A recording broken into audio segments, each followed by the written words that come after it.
Welcome to One Word a Day. I'm Sophie, your pilot into the universe of Chinese. Let's continue exploring some supposedly Neolithic concept. So, concubine is today's expression, 妾.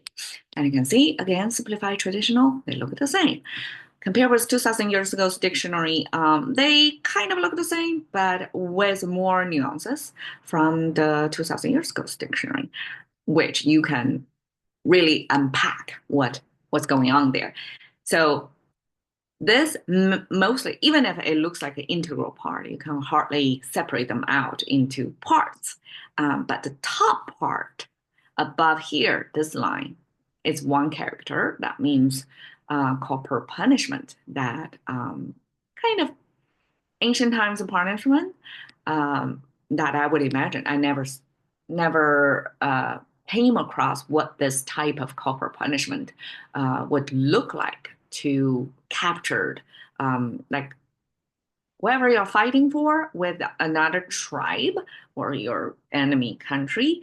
If you won, then the man and woman who you did not kill would become the slave, become the property. So this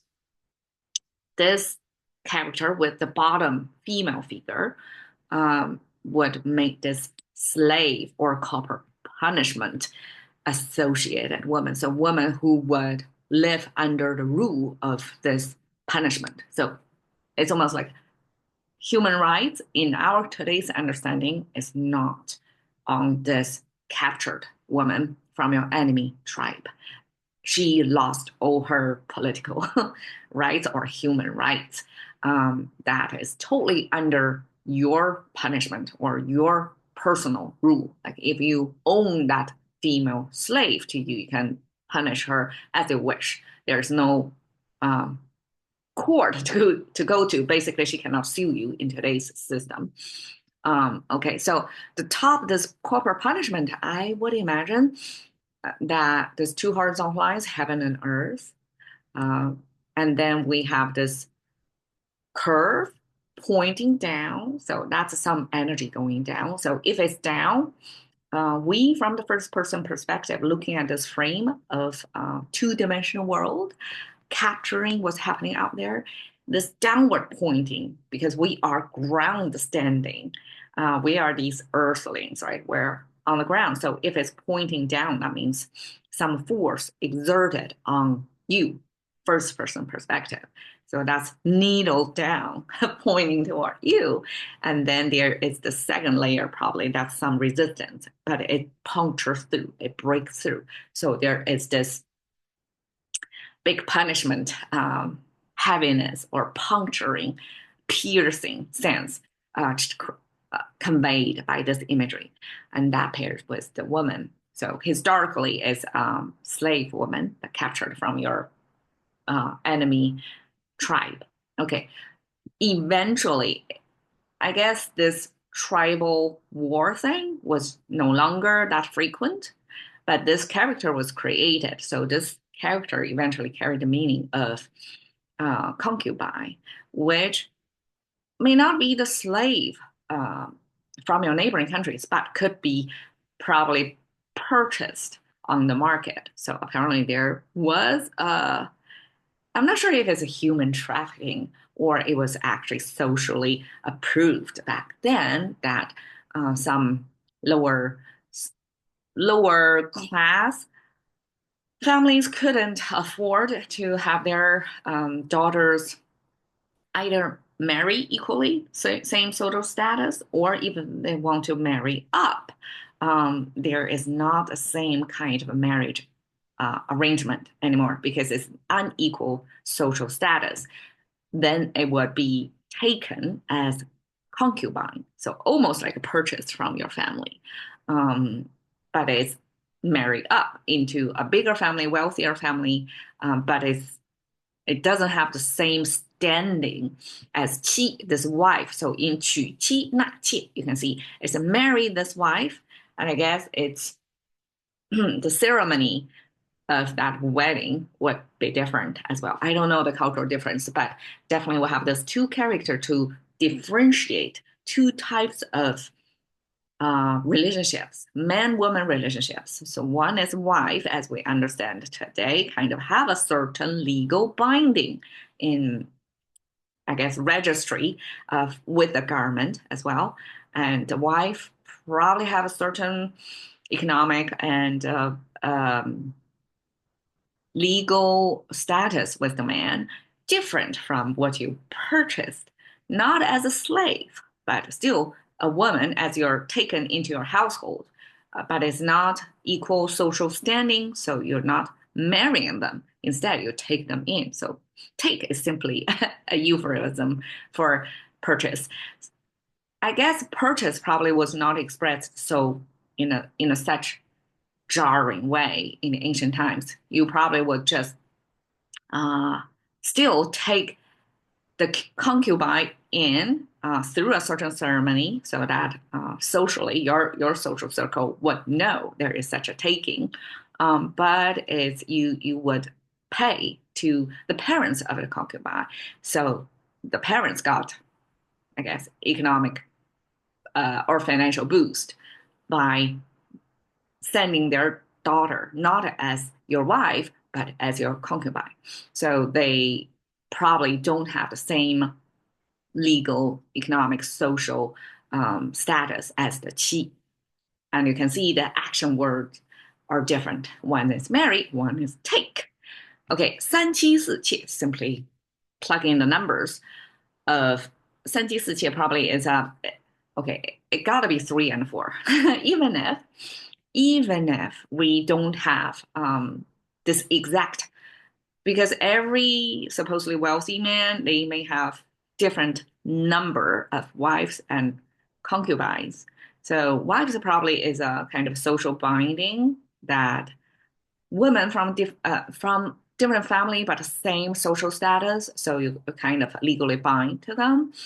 And your family wealth probably distributed in a certain way that this wife are going to have some kind of share or holdings of your household wealth.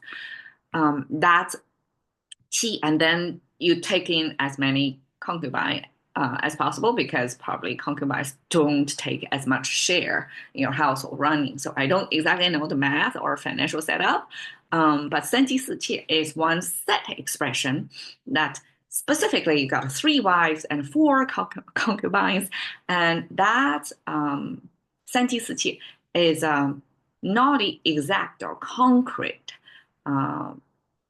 like a mathematical formula, but it implies that you have multiple wives, that you kind of different families combine their wealth together, link their family fortunes together.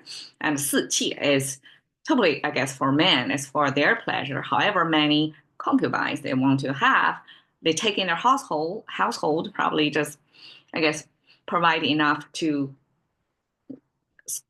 survive, but there's no extra wealth sharing with the concubines. So you can see just by the number, this is 3, that's 4. And I gave you kind of a proportion of how, I guess, rich man's neighborhood would, not neighborhood, household, what looks like. It's just one of the many combinations that in ancient times, probably this was the practice back then that higher status and resourceful men would take in more, would have more such economic bindings with different families, would have more wives or concubines taken in without such obligation, I guess. Okay, 臣妾做不到 is a famous line, like a one-liner from a show, TV series, many years, probably 1 or 20 years ago. And this is spoken by one of the characters that's kind of the woman in power, but the woman not in favor. So you can almost be explained by this social arrangement structure. Like that is a wife status, but is not preferred by the man. And she was there simply because she came from a good family. And so it's kind of a social economic family binding or exchange, but she's not. She lost a favor from the man, so to speak. So, uh, Chen Qie, because this is the wife of the king, the ruler of the country, and so and anyone else besides the ruler, anyone else that's close to the ruler would be considered a Chen. And actually, Chen in ancient times would be the male slave, and Qie is the female slave. So, in relative to the ruler of the country, everybody else is his slave. So, Chen Qie combined together became this official concubine. So even if this character in the movie is the wife, is the legally acknowledged wife of this ruler, but she would depreciate herself by calling herself as Chen Qi. I'm your official, I'm your servant, basically, and I'm your concubine. I'm not even your wife. So she's not emphasizing her, she's not promoting herself in this line of her real status as a wife, but she is degrading herself as 妾 concubine. 做不到, do not arrive. Okay, 做不到. Even if I translate it as do not arrive, it doesn't mean she didn't come. Okay, it's totally different meaning. 做不到 means I cannot do it. I just cannot force myself to do it. So Chinese would negate the character after the action word. So 做不到 is cannot do, and 到 means achieve it. So it doesn't mean do not arrive as we understand in English. This not should be positioned in front of the do. So cannot do. And this 到 means accomplish it. So that's Chinese expression. And here I'm showing you how this character look in the movie. And you can see heavily decorated, probably expensive decorations that shows the social status of her is actually a king's woman, right? But she lives this prosaic life of she's in that status, but she's not in a trusting or respected relationship with the king because the king can have as many women as he wants, and whoever gains the favor from the king probably is not the one who he married, like have that legal status. And this line became so popular in Chinese culture that in many contexts of, say, your boss let you do something and you say 臣妾做不到, okay, this is probably not the most appropriate setting because it's a professional setting, then probably you cannot use it. This almost like a joking between friends. Like if you want your friend to do something and your friend said, I really cannot do it, they will jokingly take this line, like 臣妾做不到, like I cannot, I tried, I want it so hard, but I cannot do it.